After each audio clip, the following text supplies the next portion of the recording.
नमस्कार। आप देख रहे हैं स्वदेश न्यूज और आपके साथ मैं हूं सुनील दत्त तिवारी। आज हम बात कर रहे हैं एक 39 लाख युवाओं की जो मध्य प्रदेश का मुस्तकबिल लिखने वाले हैं, और चुनाव के आंकड़े से देखें तो ये लगभग 27% का आंकड़ा होता है जो युवाओं का है।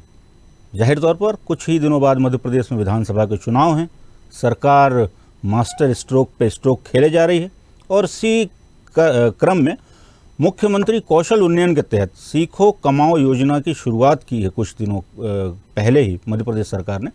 और कहा यह जा रहा है कि 1 जुलाई से जो शिक्षित युवा हैं जो इस योजना में प्रशिक्षण लेंगे उनको 8,000 रुपये प्रति माह स्टाइपेंड यानी मानदेय भी दिया जाएगा। योजना चुनावी है या इसका वाकई में युवाओं के भविष्य पर, जो शिक्षित बेरोजगार हैं, उन पर कोई असर पड़ने वाला है, इसी पर आज हम एक गंभीर बहस लेकर उपस्थित हुए हैं। हालांकि सुबह से आपने स्वदेश न्यूज पर देखा किस प्रकार से ग्राउंड रिपोर्ट में हमारे जिलों से जुड़े संवाददाताओं ने अपने अपने जिलों से रिपोर्ट निकाल कर लाए और ये बताया कि वाकई में इस योजना का लाभ कहां और किसको मिल रहा है और कब तक मिलेगा। तो इसी विषय पर आज हम चर्चा करेंगे और एक रास्ता निकालने की कोशिश करेंगे कि वाकई में उन 39 लाख जो हमारे युवा हैं उनके मुस्तकबिल का फैसला आखिर में कैसे और क्यों होगा, और ये मामला कहीं सियासी तो नहीं है। इस पर हम चर्चा करेंगे। हमारे साथ 3 खास मेहमान जुड़े हुए हैं। स्टूडियो मेरे साथ में हैं NSUI से हैं छात्र नेता रवि परमार जी। रवि जी, आपका बहुत स्वागत है। और मेरे साथ स्काइप पर जुड़े हुए हैं बहुत ही मोहनी मुस्कान के साथ, हमेशा ही प्रखर वक्ता के रूप में मुझे सौभाग्य है कि मिलन जुड़े हुए। मिलन, आपका बहुत स्वागत है। और हर दिन हर समय की भांति आप भी अपना पक्ष रख पाएंगे उसी मुस्कान के साथ। और भगवान सिंह राजपूत छात्र नेता जुड़े हुए हैं जो लगातार युवाओं से जुड़े मामलों को सरकार और जनता के बीच में लाने की कोशिश करते हैं। मिलन, शुरुआत आपसे करेंगे। चूँकि मामला सियासी तो नहीं है, छात्रों से जुड़ा है, लेकिन मौसम सियासी है। कुछ ही दिनों बाद मध्य प्रदेश में चुनाव आ रहे हैं, तो क्यों ना समझा जाए कि ये चुनावी मास्टर स्ट्रोक है। देखिए सुनील जी, मध्य प्रदेश में सर्वांगीण विकास की दिशा में मध्य प्रदेश सरकार आगे बढ़ रही है। इस दिशा में महत्वपूर्ण कदम यह है कि जो नौजवान साथी हैं, जो बेरोजगारी और कहीं ना कहीं एक रोजगार की तलाश में हमेशा सरकार की तरफ देखते हैं, उनकी उस दिशा में एक बहुत ही बड़ा कीर्तिमान सरकार स्थापित करने जा रही है, जिसमें सीखो और कमाओ योजना माननीय मुख्यमंत्री जी ने लागू की है, जिसका रजिस्ट्रेशन प्रारंभ अभी हुआ है। इस रजिस्ट्रेशन में आपको जानकर बहुत खुशी होगी कि लगभग 10,000 से ऊपर ऐसे उद्योग और संस्थान हैं जिन्होंने रजिस्ट्रेशन करा दिया है, और उसमें लगभग 34,000 वैकेंसी पिछले हफ्ते तक जारी भी कर दी। आने वाले वक्त में और वैकेंसी निकलेगी। आप देखिएगा किस प्रकार से मध्य प्रदेश के युवाओं को उसमें 8 से 10,000 रुपए की सम्मान राशि प्रतिमाह भी दी जाएगी, सीखने का मौका भी दिया जाएगा ताकि वो सीखें और सम्मान राशि से अपना जीवन यापन अच्छे से कर सकें, बेहतर से कर सकें। और जब वो सीख जाएंगे उसके बाद अपने आप को जीवन को उन्नत करने के लिए, उन्नति पूर्वक आगे बढ़ाने के लिए वो खुद आत्मनिर्भर हो जाएंगे। देखिए, मध्य प्रदेश सरकार और केंद्र की सरकार इस दिशा में बहुत सारे प्रयास करके इस सेक्टर को जो जिस प्रकार से दृढ़ता के साथ कहीं ना कहीं मजबूत करने की दिशा में आगे बढ़ रही है, और ये उसी दिशा में एक मजबूत कदम है। इसके जो परिणाम होंगे आने वाले समय में और सुखद अनुभूति हम सबको प्रदान करेंगे। मिलन जी, मजबूत आपको और हमको देखकर खुशी हो। मिलन जी, रोक रहा हूँ आपको। मजबूत कदमों की आहट या ये जो सुनहरे जो दिन हैं वो चुनाव के समय सरकार को क्यों याद आते हैं? ये विपक्ष आरोप लगा रहा है आप पर कि क्यों 90 दिन के आसपास होंगे जब आचार संहिता लग जाएगी प्रदेश में, कब सीखेगा और कब कमाएगा छात्र या युवा बेरोजगार? देखिए, बड़ी विडंबना है इस देश में। चुनाव तो कई प्रकार के होते हैं, ग्राम पंचायत भी होते हैं, नगरीय निकाय भी होते हैं, कई बार हमको उपचुनाव में भी जाना पड़ता है, और आम चुनाव एक व्यवस्था है जिसके तहत हमको बार बार जनता के बीच जाके अपने परिणामों के साथ आशीर्वाद देने पुनः जाना पड़ता है। अभी पिछले वर्ष कोई और चुनाव हुए थे, उससे पहले कोई और चुनाव हुए थे, लेकिन सरकार अपने कार्य को निरंतर जारी रखती है, निरंतर जनता की राहत पहुंचाने के लिए, जनता की जरूरतों के हिसाब से उनके संसाधनों को उपलब्ध कराने के लिए प्रतिबद्धता के साथ माननीय शिवराज सिंह चौहान जी जिस दिशा में आगे बढ़ रहे हैं।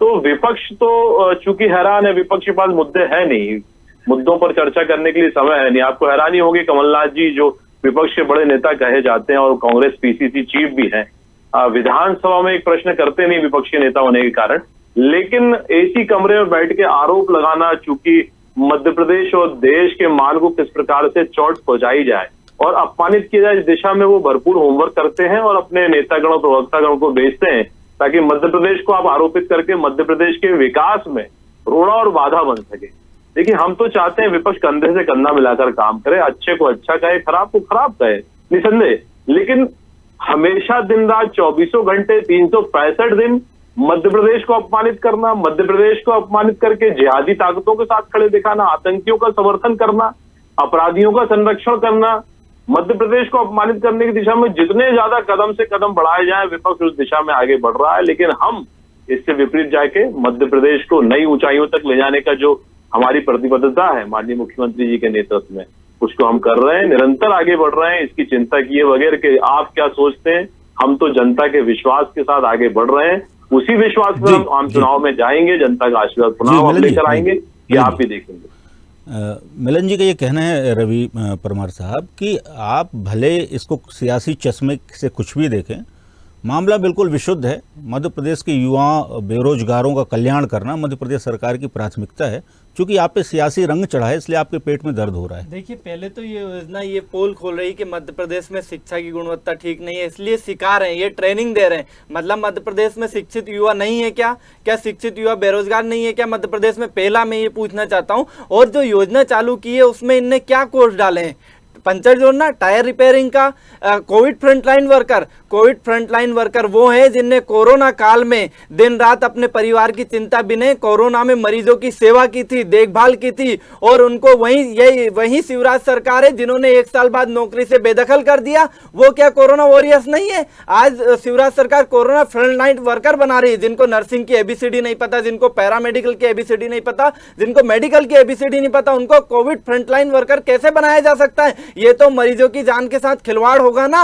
और यही नहीं, जिनने कोरोना काल में जो सेवा दी, उनकी सेवा का क्या हुआ? आपने 1 साल बाद लाठी मार के भगा दिया। जब उनने अपनी मांग उठाई तो आपने लाठी मारी। जब वो कोरोना में सेवा दे रहे थे तो मोदी जी ने फूल बरसाए, शिवराज जी ने यहाँ पे लाठी बरसाई मध्य प्रदेश में। तो ये भाजपा की करनी और कथनी में बहुत अंतर है। भाजपा कहती कुछ और है और करती कुछ और है। यहाँ पे युवाओं को सिर्फ चुनावी वादा दिखा के एक छलावा कर रही है, और यह मध्य प्रदेश की शिक्षा व्यवस्था की पोल खोल रही है यह योजना कि मध्य प्रदेश में शिक्षित युवा नहीं है, मध्य प्रदेश के युवाओं को पर भरोसा नहीं है। शिवराज जी, मध्य प्रदेश में अनुभवी युवा हैं, शिक्षित हैं, लेकिन आपकी गलतियों की वजह से वो बेरोजगार हैं। आपने पिछले 2-3 सालों में जो वैकेंसियां निकाली, उनके रिजल्ट आज तक जारी नहीं हुए। आप समय पर वैकेंसी नहीं निकालते, ना ही समय पर रिजल्ट जारी होता है, ना ही समय पर परीक्षा होती है आपके यहाँ। एक सांस में बहुत सारे आरोप नहीं, अभी हमें बहुत लंबा चलना है। इतने सारे आरोप हमारे मिलन जी को भी मौका ये आरोप नहीं है, ये सत्यता है। ये मध्य प्रदेश के युवाओं की सत्यता है। मध्य प्रदेश का युवा परेशान है और आने वाले समय में वो युवा इसका जवाब देगा।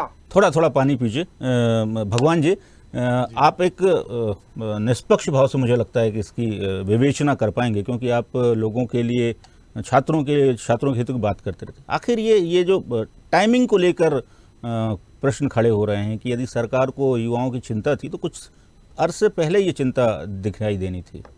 बिल्कुल आपने सही कहा कि अगर युवाओं की चिंता सरकार को होती तो ये बहुत पहले चालू की जाना चाहिए थी। और मैं सीधा स्पष्ट कर दूं कि जो राजनीतिक दल है, सत्ता पक्ष और विपक्ष, युवा इनकी प्राथमिकता नहीं है। इन दोनों की प्राथमिकता किसी भी प्रकार से सत्ता पाना है मात्र। तो ये सत्ता पाने के लिए कुछ भी कर सकते हैं, किसी भी हद तक जा सकते हैं। तो अब जो है चुनावी समर में सरकार ने एक नया दांव खेला है युवाओं के ऊपर, ताकि अपनी राजनीतिक रोटियां ये सेक पाए। और दोनों दलों का, यानी मध्य प्रदेश ऐसा राज्य है जहाँ जल, जंगल, जमीन, यानी हर चीज़ है, पर्याप्त है, सारे साधन संसाधन है और इंफ्रास्ट्रक्चर भी है, लेकिन राजनीतिक इच्छा किसी की नहीं है। सिर्फ और सिर्फ वोट बैंक की राजनीति के लिए तमाम योजनाएं एक चुनावी समय में लाई जाती है और उन योजनाओं का क्रियान्वयन भी ठीक से हो नहीं पाता है। स्किल इंडिया इतनी बड़ी योजना थी, मोदी 1 में आई थी, आप देख सकते हैं क्या हालात है। इस योजना के माध्यम से भी क्या जो सही लोग हैं, सही युवा है, क्या उसको प्रशिक्षण मिलेगा? योजनाओं में इतना भ्रष्टाचार है कि जिसको प्रशिक्षण मिला, जिसने रजिस्ट्रेशन कराया ही नहीं, जो कभी गया ही नहीं, उसके नाम सर्टिफिकेट जारी हो जाते हैं और पैसा कोई और ले लेता है। तो ये जो भ्रष्टाचार से सारी योजनाएं सनी हुई है, ऐसी कोई भी योजना है, ये लोग कहते हैं फ्लैगशिप योजना है, अरे भैया आपकी योजनाओं की हालत देखिए ना, सारी जमीन पर धड़ाम गिर चुकी है, औंधे मुंह आपकी सारी योजनाएं गिर रही है। और इतने सारे तो सीखे हुए युवा है मध्य प्रदेश में, इतने सारे शिक्षित युवा मध्य प्रदेश में है, इतने सारे स्किल डेवलपमेंट प्रोग्राम्स हुए, उसमें कई लाखों युवाओं ने प्रशिक्षण लिया। क्या हालात है उनके वर्तमान में, किन स्थितियों में है, क्या प्रशिक्षण सही लोगों को मिला या डमी प्रशिक्षण हुए? और आप देख लिए मध्य प्रदेश का इतिहास उठाकर देख लीजिए, करप्शन पे करप्शन, सारी योजनाएं फेल है। और मैं कह रहा हूं कि युवाओं की शिक्षा पे ध्यान दीजिए, उनके भविष्य पे ध्यान दीजिए। कई सारी वैकेंसीज है जिनके रिजल्ट अभी तक नहीं आए हैं। तो युवा जो है वो स्वयं आत्मनिर्भर है। सरकार आत्मनिर्भर बनाने की जो बात कर रही है ना, सिर्फ एक चुनावी लॉलीपॉप है। हर युवा, हर बच्चा, हर माता, हर बहन, हर परिवार स्वयं आत्मनिर्भर है। वो अपने हालात में किन हालातों से गुजर रहा है, वो क्या कर रहा है, सिर्फ वही जानता है। आज युवा सरकार की घटिया योजनाओं के कारण सुसाइड तक कर रहा है। और आप खुद देख सकते हैं पिछले 2 दशकों में हजारों युवाओं ने सुसाइड किया है। जी जी। मिलन साहब, बड़ा सीधा आरोप लगाया रवि परमार जी ने, आप पंचर बनाने की योजना लेकर आ रहे हैं और इस माध्यम से, चूँकि आपने कहा 8,000 संस्थाओं का ने रजिस्ट्रेशन करा लिया है, जहाँ पे लगभग 34,000 युवा भी प्रशिक्षित होंगे अभी तक के आंकड़े के मुताबिक। लेकिन प्रशिक्षण की जो गुणवत्ता है उसको लेकर और वर्तमान में स्थिति, क्या बुरा नहीं लगता? मध्य प्रदेश में लगभग 39 लाख बेरोजगार युवा हैं और हमारे यहाँ पे हम स्किल डेवलपमेंट की बात करते हैं। देखिए, बड़ी हैरानी वाली बात है, जब कमलनाथ जी 2018 में जनता को भ्रमित करके आशीर्वाद लेकर जिस सरकार से आए, जनता को लूटा खसूटा और घोटालों की सरकार थी। जब युवाओं की बात आई तो ढोल चराने और ढोल बजाने जैसी ट्रेनिंग की बात आई थी, तो हमने भी विरोध किया था उसका। देखिए, अब पंचर जैसी कोई बात नहीं, क्योंकि इनकी गाड़ी पंचर हो चुकी है, हवा निकल चुकी है कमलनाथ जी की और कमलनाथ जी की टीम की। आज अंतरकलह इस स्थिति में आ गई, कांग्रेस के कार्यकर्ता डंडे हॉकी लेकर सड़कों पर आकर उतर के एक दूसरे को मारने लगे, क्योंकि हताशा और निराशा इस दिशा में आगे बढ़ गई है कि हर चीज वो नकारात्मक चश्मे से देखता है। भाजपा के कार्यकर्ता ये नहीं कर रहे हैं क्या? सुन लीजिए युवा मोर्चा के प्रदेश अध्यक्ष का कुर्ता फट जाता है विवाद में, उनके जिला अध्यक्ष और प्रदेश अध्यक्ष से सामने विवाद होता है, टेबल कुर्सियां टूट जाती है, कुर्ते फट जाते हैं, कपड़े तक निकाल लिए जाते हैं, प्रदेश अध्यक्ष नंगे पैर प्रदेश अध्यक्ष को भागना पड़ता है। कर सकते हैं। और कमलनाथ जी तो बड़े मंचों से ही कर्मचारियों तक धमकी दे रहे हैं, पुलिस को धमकी दे रहे हैं। तो रुक जाइए, मेरी बात पूरी हो जाने दीजिए। देखिए, आपको भरपूर समय मिला। देखिए, जिस प्रकार की राजनीति आप करते आए हैं, आपकी पार्टी की संस्कृति है, उसमें हिंसा, नकारात्मकता, सत्ता को हथियाना, सत्ता का अपहरण, ये बहुत सारे परिभाषा है। मगर इससे 39 लाख बेरोजगारों को नौकरी कहाँ मिल पा रही है मिलन जी, इन सब बातों से? नहीं, बिल्कुल मिल पा रही है, सबको नौकरी दी जा रही है। अभी पिछले साल माननीय मुख्यमंत्री जी ने 1 लाख नौकरियों का वादा किया था, 55,000 भर्ती हो चुकी है, ज्वाइनिंग हो चुकी है, बची 45,000 है, 15 अगस्त तक वो भी पूरी हो जाएगी, माननीय मुख्यमंत्री जी ने स्पष्ट कर दिया। रही बात स्किल डेवलपमेंट को लेके, देखिए इसमें जो चरण बनाए गए हैं वो 8,000, 8,500, 9,000, 10,000 तक जो सम्मान राशि दी जा रही है वो क्रमशः है। कोई 10वीं पास है, कोई 12वीं पास है, कोई डिप्लोमा है, कोई स्नातक है। हर क्रम के साथ न्याय करते हुए संस्थाओं को गुणवत्ता पूर्वक स्किल्ड व्यक्ति मिल सके, क्योंकि आज सबसे बड़ी बात है कि हम डिग्री तो ले लेते हैं हम, लेकिन किस उसको स्किल्ड कर सकें और उसको तकनीकी ज्ञान हो सके, क्योंकि आधुनिकता बहुत निरंतर प्रगति कर रही है, दिन ब दिन बदल रही है। उस प्रगति, उस टेक्नोलॉजी के साथ स्किल्ड करके युवाओं को स्वरोजगार और रोजगार मुहैया कराया सके, इस दिशा में बहुत बड़ा कदम स्थापित कर रहे हैं। और रही बात परिणामों की, देखिए यदि हमारा कहना झूठा हो सकता है, हमारे आंकड़े झूठे हो सकते हैं इनके अनुसार, लेकिन हम जानते हैं, हमारी आत्मा जानती है कि हम किस सच्चाई के साथ जी रहे हैं, हमारी सरकार किस सच्चाई के साथ, प्रामाणिकता के साथ आगे बढ़ रही है। क्योंकि परिणाम आएंगे, यदि परिणाम नहीं होंगे, यदि आप उससे अछूते रहेंगे तो आशीर्वाद कैसे देंगे? देखिए, यही तो चुनाव है। चुनाव में, लोकतंत्र में इस भूमिका को तय करने के लिए 5 वर्ष आपको मिलते हैं। उस 5 वर्षों में आपने क्या किया ये जनता तय करती है। हम तो 20 वर्ष से भगवान सिंह सरकार में निरंतर आगे बढ़ रहे हैं, नए नए कीर्तिमान स्थापित कर रहे हैं। भगवान प्रदेश को बीमारू राज्य की श्रेणी में छोड़ के दिग्विजय सिंह जी गए थे, आज विकासशील प्रदेश की श्रेणी में आकर खड़ा अरे हुआ है, सर, तो 2003 निरंतर में शिवराज जाए सिंह ना चौहान जी का परिश्रम है। 2003 में जाए ना सर। पराकाष्ठा है। 2003 में नकारात्मक जाए। चश्मा देखते रहे, ये देखते रहे कमियां खामियां गिनाते रहे, लेकिन दिन प्रतिदिन हम प्रगति कर रहे हैं। व्यापम घोटाले के ये नाम से, दिग्विजय नरसिंह सिंह जी घोटाले के नाम से जाना जाता है। क्लास लेकर आज अपने नरसिंह नेताओं घोटाला चल रहा है प्रवक्ताओं मध्य को प्रदेश भेजते में हैं बड़े कि स्तर डंडे पर। चलाना, सतपुड़ा भवन में हॉकी आग लगा दी चलाना, जाती तलवार है चलाना, चुनाव के चाकू पहले। चलाना, ये क्यों, तो ये ये कर रहे हैं। घोटाले उजागर क्यों नहीं कांग्रेस के होते और कार्यकर्ता जो घोटालों में बेरोजगार जांच घूम करने का रहे आदेश हैं, सरकार उनको क्यों नहीं रोजगार देती? देकर हाईकोर्ट देता है। दिग्विजय हाईकोर्ट सिंह जी का टिप्पणी दे रहा है जी, कि ये सरकार इनके कौन चला रहा है कार्यकर्ताओं नरसिंह को घोटाले में। लाठी, डंडे और और मध्य प्रदेश में जिस तलवार तरह से बताइए, व्यापक स्तर पर नरसिंह घोटाला हुआ ना, ये किसी वहीं मध्य प्रदेश में नहीं हुआ है। और मध्य प्रदेश में इतना बड़ा व्यापक घोटाला हुआ था, उसमें शिवराज जी का हाथ था। नरसिंह घोटाले में शिवराज जी का हाथ है। आपके मंत्री चिकित्सा शिक्षा मंत्री विश्वास सारंगी नरसिंह घोटाले में लिप्त है। सुनील जी, रुकिए रुकिए, बारी एक बारी मिनट। से सबका सुनिए मौका ना, आएगा। सुनिए ना, ऐसे मिलन चिल्ला जी, चोट करने मिलन से जी, चूंकि ये क्लास हम लेकर आए, हम इतिहास के पन्नों में जाकर झूठ को तेज तेज आवाज में फैलाएं। कोई और क्लास गलत लेके करने नहीं का आए, जनता हम बहुत जागरूक जानते है, हैं कोई नहीं। हकीकत, जानते हैं मिलन जी, हकीकत बता रहे हैं आपको। रवि जी, लाठी एक मिनट। डंडे लेके आपस में मिलन सर, क्यों लड़ मिलन रहे जी, हैं? मिलन जी, मिलन आपके भार्गव। कार्यकर्ता ने आरोप लगाया 40 लाख में आप टिकट बेच रहे हैं, क्यों बेच रहे हैं 40 अरे लाख? मिलन जी, मंडी में चुनाव। मिलन सर, 2003 इतिहास में जाने से भविष्य के पन्ने सुनहरे हो जाएंगे क्या? बिल्कुल हो जाएंगे। जब हम अतीत में जाएंगे और अतीत के साथ वर्तमान को दिखाएंगे और उस पर से हम अपने परिणामों को लेकर आएंगे, तो निश्चित रूप से हमको तो आश्वस्त है हम कि भविष्य सुनहरा है। लेकिन जो लोग नकारात्मक दृष्टि से देख रहे हैं, ये उन पर सवाल होता है कि नकारात्मक देखने के बाद यदि आप अच्छा देखने की तरफ आगे बढ़ेंगे तो अच्छा दिखाई देगा। ये तो दृष्टि दोष है। भगवान जी कुछ दृष्टि कह दोष रहे का थे। इलाज तो परमात्मा ही कर पाएगा। भगवान जी कुछ कह रहे हैं, भगवान राजपूत जी कुछ। देखिए, मैं देख रहा था कि डिबेट चल रही थी बहुत तेज तेज, तो मेरा कहने का मतलब यही है आपसे कि सत्ता पक्ष और विपक्ष दोनों एक दूसरे को कोसते रहते हैं। अरे भैया, आप अपनी राजनीति मत करो इस तरीके की, लोगों के लिए बात करो, युवाओं की बात करो, समाज का ध्यान रखो, लोगों के घर परिवार किस हालात में है, कैसे वो सर्वाइव कर रहे हैं। यानी हर लेवल पर जो युवा है, हमारा आमजन है, वो चला जा रहा है। शिक्षा, स्वास्थ्य, रोजगार, बहुत सारी चीज़ें हैं। सबकी हालात क्या है, सच हम सब जानते हैं। धरातल पर उतर कर के एक सरकारी अफसर जो कार्यालय है उसका एक चक्कर काट के आइए आपको सारा विकास पता चल जाएगा, आपको सारी योजनाएं पता चल जाएगी कि किन हालातों में सरकारी योजनाएं चल रही है और वाकई में उसका जो हितग्राही है तो हितग्राही को मिला है या नहीं मिला है, और मिल भी रहा है तो किस हालातों में उसको मिल रहा है, कितना संघर्ष करना पड़ रहा है उसको। भाई शिक्षा, अब मध्य प्रदेश में देखिए डिग्री बांटने का धंधा चल रहा है सीधा सीधा। सारे शैक्षणिक संस्थानों के हालात आप देख लीजिए, सेम टू सेम आप देखेंगे।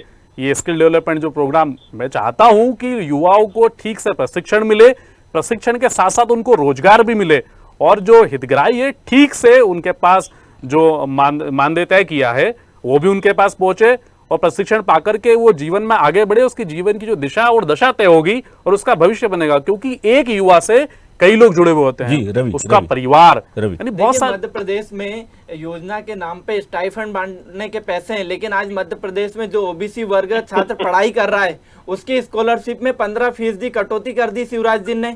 2020-21 सेशन से स्कॉलरशिप में 15% कटौती कर दी। अब ठीक है, निचले कोर्स में पढ़ने वाले छात्र, ठीक है, जो एमबीबीएस कर रहा है उसकी स्कॉलरशिप में 2.5 लाख रुपए की कटौती हुई है, 2.5 लाख रुपए की कटौती कर दी। मतलब कोई उच्च शिक्षा ग्रहण करना चाहता है उसको आप रोक रहे हैं, मतलब कोई एमबीबीएस छीन कर शिक्षा में अवरोध पैदा किया। आज वो लोग स्कॉलरशिप पर बात कर रहे हैं।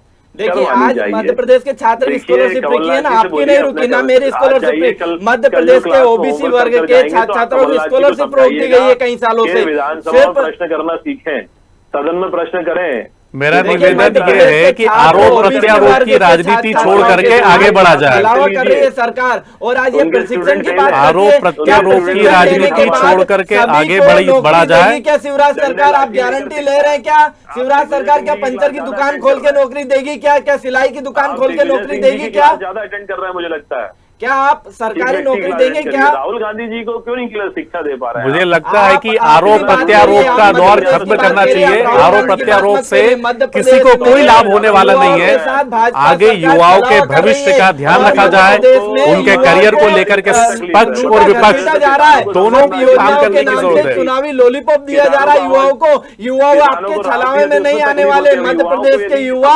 सजग और जागरूक है, इसका जवाब आपको आने वाले विधानसभा चुनाव में युवा देंगे। स्पष्ट हो गई कि मध्य प्रदेश को युवाओं को जो 8 से 10 हजार रुपए की राशि मिलने वाली है, उससे सबसे ज्यादा तकलीफ कांग्रेस पार्टी को। उस राशि से तकलीफ नहीं है, उस राशि के बाद आप करेंगे क्या? 3 महीने का कोर्स है, 6 महीने का कोर्स है, 6 महीने के बाद वो सर्टिफिकेट लेके भटकेगा ना दर दर संस्थान में, उसको आप नौकरी देने का वादा करते तो हमें खुशी होती, लेकिन आप सिर्फ सर्टिफिकेट देके, पैसे देके आप अपना चुनावी वोट ले लेंगे 6 महीने में और फिर आप उसके बाद उनको छोड़ देंगे। मध्य प्रदेश के युवा जागरूक हैं, आगे बढ़ना मध्य प्रदेश के युवा जागरूक है, इसीलिए उसका जवाब आपको आने वाले समय में मिलेगा, क्योंकि आप सर्टिफिकेट और पैसा देके वोट नहीं खरीद सकते मध्य प्रदेश में। मध्य प्रदेश का युवा योग्य और शिक्षित है, आप उनका वोट नहीं खरीद सकते। आप योजना के नाम पर वोट खरीदना चाह रहे हैं। अपनी पार्टी और अपनी सत्ता और कुर्सी हथियाने के लिए इसी प्रकार का षड्यंत्र करते रहते हैं। मैं फिर कह रहा हूं कि आरोप प्रत्यारोप से किसी का कोई भला नहीं होगा। ईमानदारी से एक राजनीतिक जो आपकी इच्छा शक्ति है उसको जगाइए और ईमानदारी से कर्तव्य निष्ठा के साथ काम करिए, समाज के साथ, युवाओं के साथ, यानी समाज के प्रत्येक वर्ग के साथ। जो हम बात करते हैं ना अंतिम व्यक्ति तक, तो उस तक लाभ कैसे पहुंचे, इस पे कठोरता से काम करने की जरूरत है। दुख तब होता है भगवान जी जब 17 सालों का रिकॉर्ड निकाला जाता है तो 17,000 आसपास बेरोजगार और छात्रों की आत्महत्याओं के आंकड़े सरकार, आते 2 दशक का सिस्टम और उससे पहले कांग्रेस की सरकार। मैं कह रहा हूं कि राजनीतिक दल संपूर्ण तौर पर 70 सालों के इतिहास को देखना होगा हमको। प्राप्ति के लिए किसी भी हद तक जा सकते हैं, कुछ भी कर सकते हैं। आप देखिए ना कि ऐसी कौन सी भर्ती है जिसमें युवा चला नहीं गया हो। मैंने अभी देख रहा हूं, मैं अभी जो एग्जाम हुए पटवारी के एग्जाम, बहुत सारे लोगों ने मुझसे कांटेक्ट किया, नंबरों का इतना हेर फेर है, किसी के 20 नंबर बढ़ जा रहे हैं तो किसी के कम हो जा रहे हैं। भाई जो क्वेश्चन गलत है, तमाम उम्र हम गलतियां यही करते रहे। मध्य प्रदेश में 2020 से चिकित्सा शिक्षा विभाग के नर्सिंग कॉलेजों की परीक्षा नहीं हुई है। मध्य प्रदेश में एक ही मेडिकल विश्वविद्यालय जो कि जबलपुर में है, लेकिन 2020 से आज 2023 तक 3 साल हो गए, लेकिन स्टूडेंट 1 लाख स्टूडेंट है, उनकी परीक्षा नहीं हुई है, सिर्फ नर्सिंग घोटाले की वजह से। और ये घोटाला भाजपा सरकार में हुआ, इसके लिए भाजपा सरकार जिम्मेदार है। अब वो 3 साल से जिन 1 लाख स्टूडेंट की परीक्षा नहीं हुई, वो स्टूडेंट कहाँ जाए? प्लीज तकलीफ हो रही है, इनकी दुकानदारी में ताला लग गया, इसलिए तकलीफ हो रही है। कांग्रेस और भाजपा का विषय नहीं है। अगर कोई लोन लेके पढ़ाई कर रहा है, कोई लोन लेके पढ़ाई कर रहा है, अच्छी बात तो 3 साल से परीक्षा नहीं हुई, 4 साल की डिग्री है, वो फर्स्ट ईयर में पढ़ा हुआ है 3 साल। रवि जी, मिलन जी, मैं चाह रहा था कि एक अच्छी डिबेट होती, अच्छा रास्ता निकलता मध्य प्रदेश के लिहाज से कम जहां 39 लाख युवा बेरोजगार हैं, कुछ ऐसा सामूहिक प्रयास होता जिससे ये युवाओं के भविष्य को हम सुनहरे सपने और उनको पंख दे पाते। लेकिन विषय वही है ना कि तमाम उम्र में वही गलतियां करता रहा, गंदगी चेहरे पे थी और आईने को साफ करता रहा। आज के डिबेट में और आज के इस खास कार्यक्रम में इतना ही। आप बने रहिए स्वदेश न्यूज़ के साथ। नमस्कार।